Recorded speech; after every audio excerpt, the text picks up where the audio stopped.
P K. Firoz എപ്പോഴും ഈ കോൺഗ്രസ് യുവ നേതാക്കന്മാരുടെ PR വർക്കുകളിൽ സജീവമായി ഇടപെടുന്ന ഒരാൾ കൂടിയാണ് പി.കെ. ഫിറോസ്. പി.കെ. ഫിറോസ് എവിടെ പോയി എന്നൊരു ചോദ്യമാണ് ഇപ്പോൾ വരുന്ന ഏറ്റവും പ്രധാനപ്പെട്ട കാര്യം. കാരണം ഈ നിലമ്പൂർ ഇലക്ഷൻ കഴിഞ്ഞ സമയത്ത് അതിനു മുമ്പൊക്കെ പ്രിയപ്പെട്ട പ്രേക്ഷകർ കണ്ടതാണ് ഈ ഇൻസ്റ്റാഗ്രാം റീലുകൾ, സോഷ്യൽ മീഡിയ പ്ലാറ്റ്ഫോമുകളിലൊക്കെ ഇവർ 3 പേരായിരുന്നു സജീവം. ഷാഫി പറമ്പിലുണ്ട്, പി.കെ. ഫിറോസ് ഉണ്ട്, രാഹുൽ മാങ്കൂട്ടത്തിലുണ്ട്. ഈ 3 പേരായിരുന്നു സജീവമായി കളം നിറഞ്ഞാടിയത്. ബാക്കിയുള്ള നേതാക്കന്മാരൊക്കെ ഉണ്ടെങ്കിൽ പോലും റിജിൽ മാക്കുറ്റി അടക്കം അതിൽ ചിലപ്പോഴൊക്കെ സാന്നിധ്യം അറിയിക്കുന്നുണ്ട്. പക്ഷേ ഇവർ 3 പേരായിരുന്നു പ്രധാനപ്പെട്ട ഒരു കൂട്ടുകെട്ട്. ഈ 3 പേരിൽ ഷാഫി പറമ്പിൽ പ്രതികരിച്ചു കഴിഞ്ഞു. പക്ഷേ പി.കെ. ഫിറോസ് എന്തുകൊണ്ടാണ് പ്രതികരിക്കാതിരിക്കുന്നത്? കാരണം എല്ലാ വിഷയങ്ങളിലും പ്രിയപ്പെട്ട പ്രേക്ഷകർക്കറിയാം, മുൻ മന്ത്രി ജലീലിനെതിരെയൊക്കെ അതിരൂക്ഷമായ വിമർശനങ്ങൾ കൊണ്ടുവന്ന തെളിവുകൾ സഹിതം വലിയ ആരോപണങ്ങൾ മുന്നോട്ട് വെച്ച ഒരു നേതാവ് കൂടിയാണ് പി.കെ. ഫിറോസ്. പക്ഷെ എന്തുകൊണ്ട് മൗനത്തിലാകുന്നു? അതുമാത്രമല്ല, മുസ്ലിം ലീഗിൻ്റെ സൈബർ കൂട്ടങ്ങൾ അവർ സ്ഥിരമുണ്ടല്ലോ, ഇപ്പോൾ എല്ലാവർക്കും ഒരു സൈബർ വിങ് ഉണ്ടല്ലോ. അപ്പോൾ സ്വാഭാവികമായിട്ട് ഈ സൈബർ കൂട്ടങ്ങൾ അതിശക്തമായ പൊളിറ്റിക്കൽ നെറേറ്റീവ്സൊക്കെ രൂക്ഷമായ ആക്രമണമൊക്കെ നടത്തിയിട്ടാണ് ഈ രാഹുലിനെ പിന്തുണച്ച് അല്ലെങ്കിൽ രാഹുലിനെ പ്രതിരോധിച്ചുകൊണ്ട് ഇപ്പോൾ കളം നിറയുന്നത്. എന്തുകൊണ്ടായിരിക്കും ഇത്? നമുക്ക് ചോദിക്കാം. അനഘയുണ്ട് വിശദാംശങ്ങൾ നൽകാനായി. അനഘ, എന്താണ് ഒരു വശത്ത് പി.കെ. ഫിറോസിൻ്റെ മൗനം, മറുവശത്ത് ലീഗിൻ്റെ സൈബർ കൂട്ടങ്ങൾ ആർത്തുല്ലസിച്ച് രാഹുലിനെ പ്രതിരോധം തീർക്കുന്നു? എങ്ങനെ വിലയിരുത്താം? ശ്യാം, കഴിഞ്ഞ ഒരു മാസത്തിലധികമായി രാഹുൽ മാങ്കൂട്ടത്തിലിന് കൃത്യമായി പ്രതിരോധം തീർക്കുകയാണ് ലീഗിന്റെ സൈബർ ഇടങ്ങളെന്നാണ് ഉയരുന്ന പ്രധാന ആരോപണം.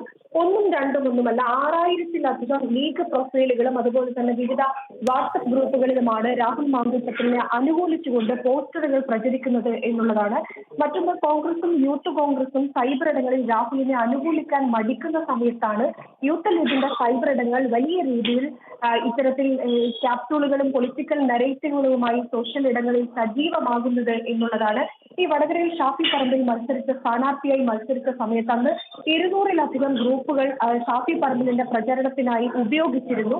അതേ രീതിയിൽ അതേ പ്രൊഫൈലുകളും അതേ ഗ്രൂപ്പുകളും ഒക്കെയാണ് സമാനമായ രീതിയിലാണ് രാഹുലിന് പ്രതിരോധം തീർക്കാനും ലീഗിന്റെ സോഷ്യൽ മീഡിയ ഇടങ്ങൾ ഉപയോഗപ്പെടുത്തുന്നത് എന്നുള്ളതാണ്. മറ്റൊന്ന്, ഈ കൃത്യമായി തന്നെ എല്ലാ വിഷയങ്ങളിലും തന്റെ അഭിപ്രായം അറിയിക്കുന്ന ആളാണ് യൂത്ത് ലീഗ് സംസ്ഥാന പ്രസിഡന്റ് പി.കെ. ഫിറോസ്. പക്ഷെ രാഹുൽ മാങ്കൂട്ടത്തിൽ വിഷയത്തിൽ ഒരു പ്രതികരണവും അദ്ദേഹം നടത്തിയിട്ടില്ല എന്നുള്ളതും സോഷ്യൽ മീഡിയയിൽ വലിയ രീതിയിലുള്ള ചർച്ച ആയിട്ടുണ്ട് എന്നുള്ളതാണ്. കൃത്യമായി മാധ്യമങ്ങളെ വിളിച്ചു വരുത്തി തന്റെ അഭിപ്രായം പറയുന്ന ഒരു നേതാവാണ്, എല്ലാ വിഷയത്തിലും പ്രതികരിക്കുന്ന നേതാവ് കൂടിയായിരുന്നു ഈ പി.കെ. ഫിറോസ് എന്ന് പറയുന്നത്. പക്ഷെ പി.കെ. ഫിറോസ് മാധ്യമങ്ങൾക്ക് മുന്നിൽ പോലും വരാതെ ഈ വിഷയത്തിൽ, അതായത് മാധ്യമങ്ങളുടെ ചോദ്യം ഉണ്ടാകുമോ എന്ന് ഭയന്നിട്ടാകണം പി.കെ. ഫിറോസ് ഒരു ഘട്ടത്തിൽ പോലും ഈ രാഹുൽ മാങ്കൂട്ടത്തിന്റെ വിഷയം ആദ്യഘട്ടത്തിൽ ഉയർന്നത് മുതൽ ഈ നിമിഷം വരെ മാധ്യമങ്ങൾക്ക് ഒരു രീതിയിലുള്ള പ്രതികരണവും നടത്താൻ പി.കെ. ഫിറോസ് തയ്യാറായിട്ടില്ല എന്നുള്ളതും ഏറെ ശ്രദ്ധേയമാണ്. പി.കെ. ഫിറോസ്, രാഹുൽ മാങ്കൂട്ടത്തിൽ, അതുപോലെ ഷാഫി പറമ്പിൽ, ഈ 3 സംഘം അത് സോഷ്യൽ മീഡിയയിൽ വലിയ രീതിയിൽ ചർച്ചയായിരുന്നു. ഇവരെ കുറിച്ച് വലിയ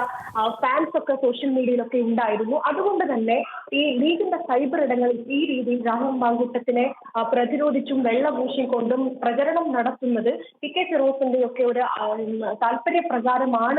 എനിക്കൊരു സംശയം കൂടിയുണ്ട് ഈ വിഷയത്തിൽ. കാരണം ഈ ജമാഅത്തെ ഇസ്ലാമിയെ കൃത്യമായി തന്നെ കോൺഗ്രസുമായി കൂട്ടിക്കെട്ടുന്നതിൻ്റെ പ്രധാനപ്പെട്ട ഒരു പാലം അത് ഷാഫി പറമ്പിലാണെന്ന് അത് എല്ലാവർക്കും അറിയാവുന്നൊരു എന്താ പറയുക പരസ്യമായ രഹസ്യമാണ്. അപ്പോൾ സ്വാഭാവികമായിട്ടും ഷാഫിയുടെ സ്വന്തം ആളാണ് ഈ രാഹുൽ. അപ്പോൾ മുസ്ലിം ലീഗിനെ സംബന്ധിച്ചിടത്തോളം സമസ്തയുടെ വലിയൊരു പിന്തുണ അവർക്ക് ഉണ്ട് എന്നാണ് അവകാശപ്പെടുന്നത്. അപ്പോൾ ഇതൊക്കെ ഒരു എന്താ പറയുക ഒരു കലങ്ങി മറിഞ്ഞിരിക്കുന്ന ഒരു സാഹചര്യം കൂടിയുണ്ടോ? ഈ ജമാഅത്തെ ഇസ്ലാമിയുടെ ഒരു പരോക്ഷമായ പിന്തുണ അവിടെ ഉള്ളത് കൊണ്ട് തന്നെ ഇനിയും വലിയ രീതിയിൽ തന്നെ പ്രതിരോധം തീർത്ത് പലരും മുന്നോട്ട് വരാൻ സാധ്യതയുണ്ട്.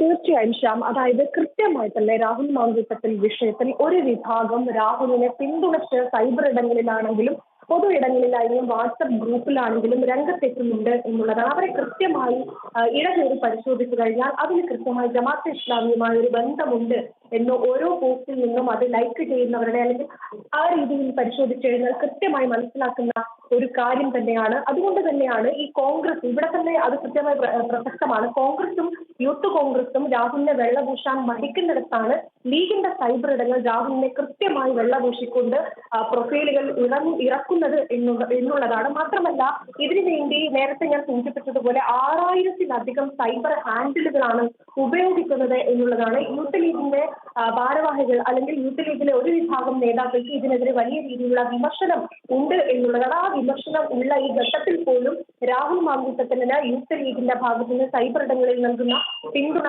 അത് നിർബാധം തുടരുകയാണ്.